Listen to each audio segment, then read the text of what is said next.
Oi, gente, tudo bem? Começando mais um vídeo por aí. E mais um vídeo, que eu trouxe agora o Fábio para falar mais um pouco aqui. Como vocês viram aí pelo vídeo, pelo título do vídeo, né? A gente vai falar aí de algumas crises que Portugal está enfrentando. Então, a gente achou importante, né, interessante trazer esse vídeo aqui, falar a nossa percepção, né, como a gente está vendo isso, né, nós como imigrantes, enfim. Então, decidimos fazer esse vídeo aí para vocês. Bom, a gente resolveu destacar três assuntos que estão mais em ênfase agora. São três questões que estão mais quentes no momento, que podem afetar mais diretamente a vida das pessoas, não só do imigrante, como da pessoa que está aqui. Bom, a primeira delas, para quem já segue nossos vídeos, é uma coisa que a gente vem falando constantemente, que é a questão da crise imobiliária, que é a questão do valor dos arrendamentos aqui em Portugal. Que dos últimos 3, 4 anos para cá, eles praticamente duplicaram de valor. Se não triplicaram, né? Se não triplicaram em alguns casos. É um apartamento que antes você pagava aí 350, 400 euros, hoje está 700, 750, até 800 euros. Problema cascudo, né, cabeludo para se resolver. É uma situação que afeta mais diretamente aos imigrantes, porque chega aqui sem emprego, na maioria dos casos, e fora toda a dificuldade para alugar um apartamento que já existe, que pedem contra-cheque dos últimos 3 meses, pede fiador, às vezes pede cheque calção, a maioria das pessoas não tem isso.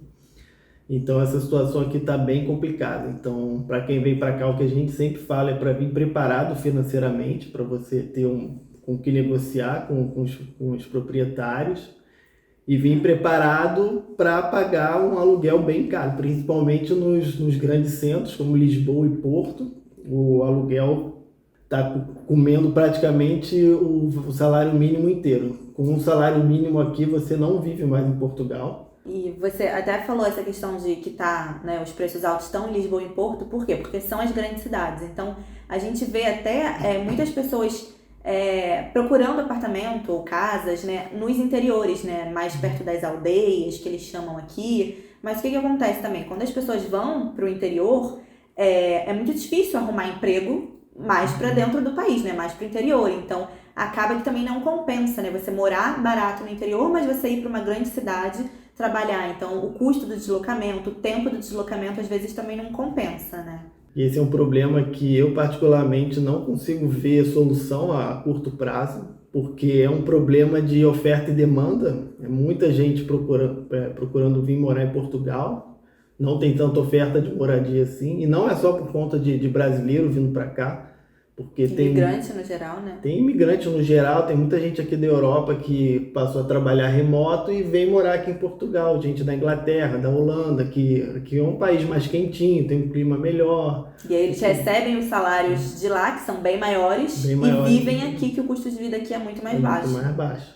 Claro que tem o peso dos imigrantes vindo para cá, mas eu acho que são vários fatores que estão contribuindo para isso. E como eu falei, é uma questão de oferta e demanda, então não tem muito que o governo possa fazer para resolver. O governo vai congelar o preço dos aluguéis, o que ele vem tentando fazer é dar bolsa, não é bolsa na verdade, é dar um auxílio, né, para as famílias para ajudarem a pagar o preço dos arrendamentos. Se você estiver dentro de um critério lá, eles pagam metade, ou 30% ou 40%, algo assim, do preço do seu arrendamento.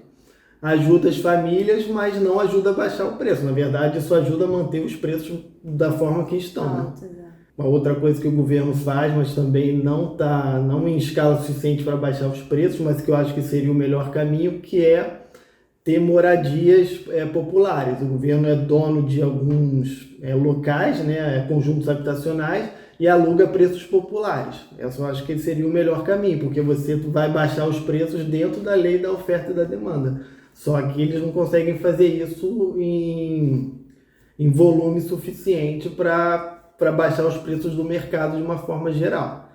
Então a gente está aí nessa situação que parece não ter solução a curto prazo. Então quem está pensando em vir para cá, pense 2 vezes e pense muito bem com o que você vai trabalhar, quanto você vai ganhar, onde você vai viver.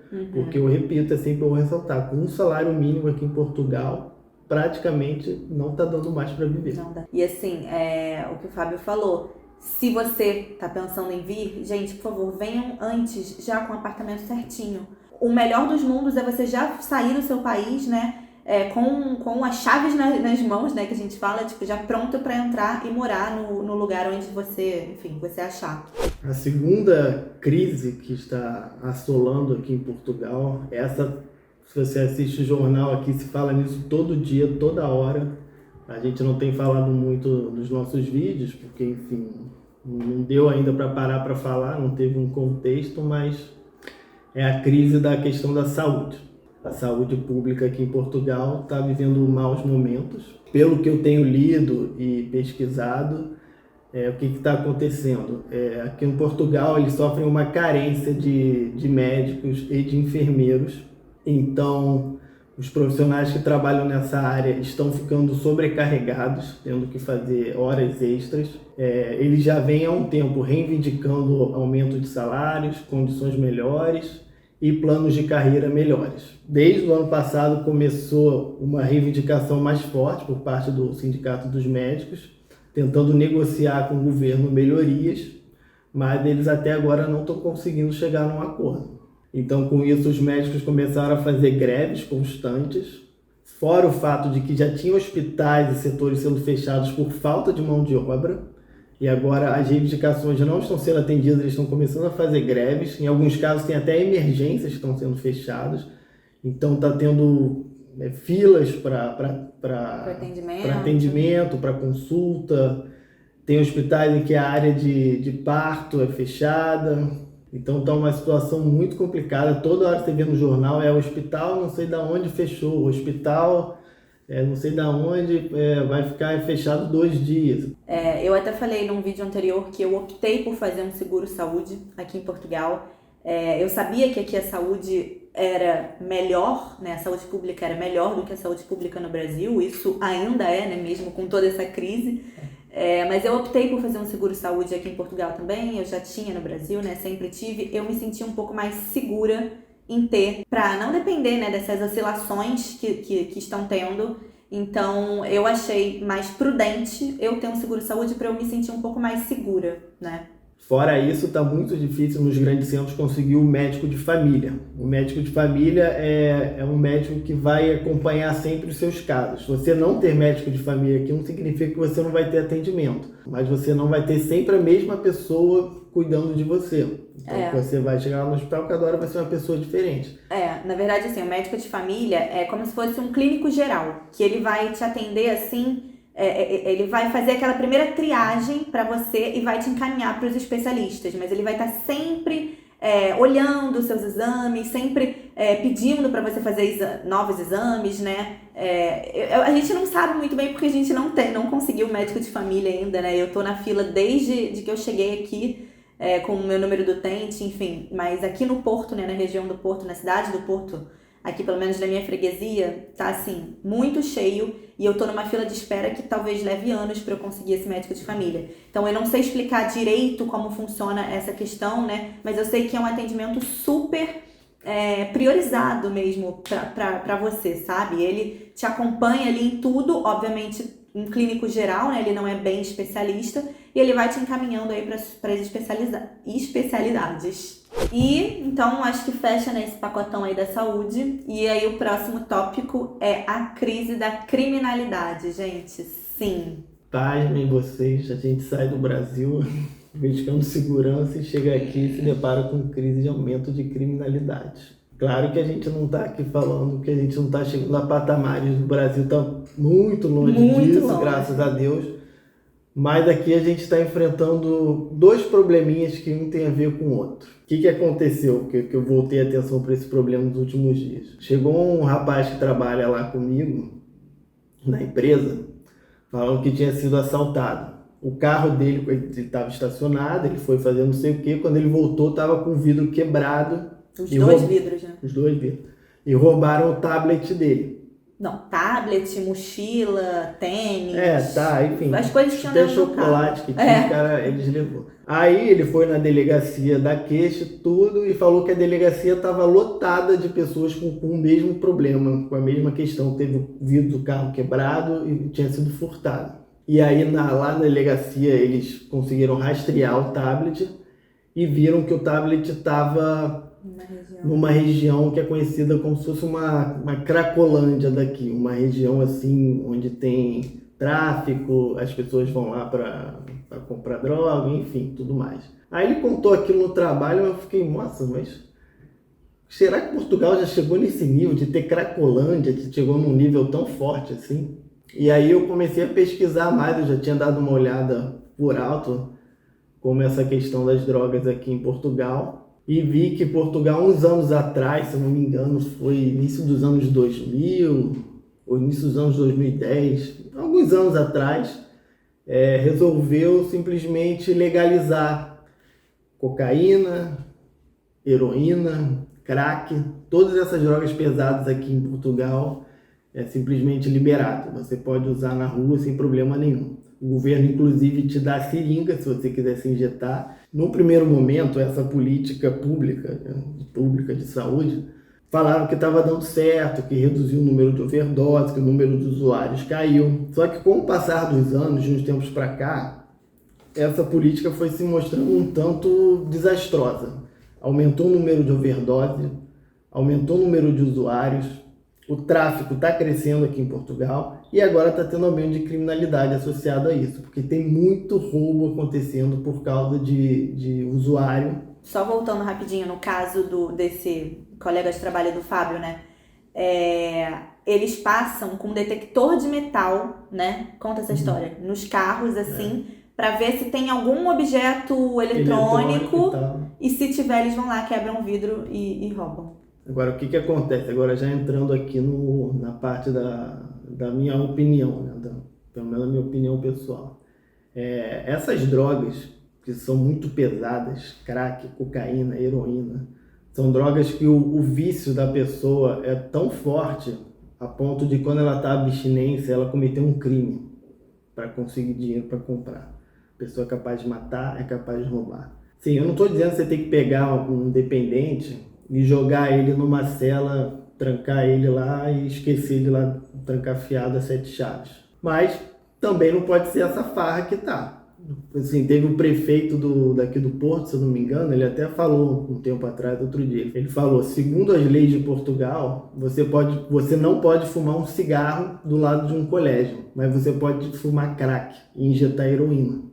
Eu acho que assim, eu até acho que essa questão do governo dar seringas limpas e consumir de forma segura pode até ser uma boa intenção do governo. Mas eu acho que o dependente químico, você tem que ajudar ele a se afastar das drogas.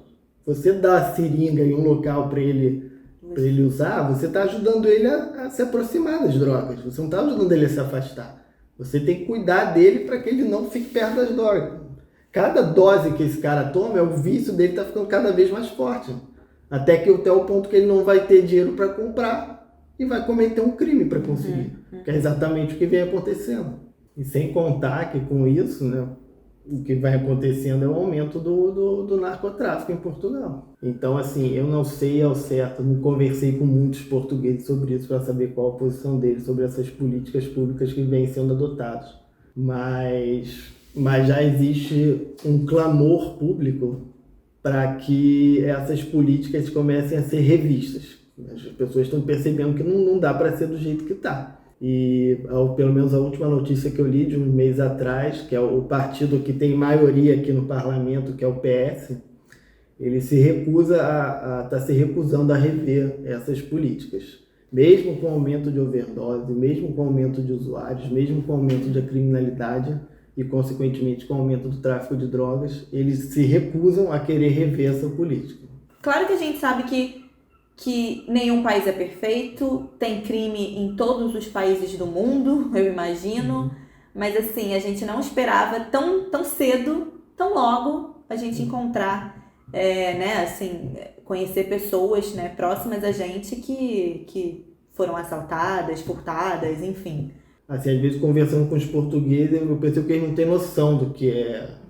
Tem noção do que é realmente uma... Eles falam, quando ele me falou até dessa Cracolândia que está surgindo, aí eu fui no Google Maps ver como é que era. Aí eles falam, nossa, é um lugar horrível, é super barra pesada. Aí quando eu olhei assim, era um prédio assim, bonitinho, as coisas limpinhas, mas tinha ali uns drogados, realmente já estava surgindo ali uma pequena Cracolândia.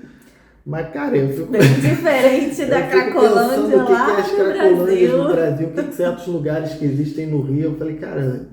E eles ficam assim, achando que o leão é manso, mas não é. Se você for deixando isso crescer, meu amigo, eu tenho certeza que portugueses que estão nos escutando aqui, vocês não vão querer isso pro país de vocês. Então, acho que era isso, né? Eu acho que a gente trouxe aqui, Fábio trouxe mais que eu, essas 3 crises aqui que a gente sentiu que Portugal está passando, né? Isso, óbvio, a nossa opinião, o que a gente, né? Os nossos olhares, né? A gente não consegue ter, né? A gente só tem os nossos olhos, a gente só enxerga o que a gente vê, a gente não consegue ver também o que as outras pessoas estão vendo. Então, isso enfim, a nossa opinião, o que a gente tem vivido, tem passado, tem percebido nesses 7 meses aqui em Portugal. É isso. Mostrar os 2 lados da moeda, né? Não é só falar do poder de compra, da segurança, que apesar de tudo, claro que é um país seguro, você se sente seguro. E esperamos que continue assim, né? Então é isso, gente. Eu espero muito que vocês tenham gostado desse vídeo. Se vocês gostam desse tipo de vídeo, trazendo o Fábio aqui pra gente debater, né, alguns assuntos quentes que estão rolando aí, algumas pautas, é só vocês comentarem, deixarem aqui nos comentários. Não esqueçam de curtir o vídeo, se inscrever no canal, me acompanhar também no Instagram, que eu consigo postar sempre um pouco mais em tempo real sobre a nossa vida aqui em Portugal. E eu acho que era isso. A gente vai ficando por aqui e vemos vocês no próximo vídeo. Beijo, tchau, tchau!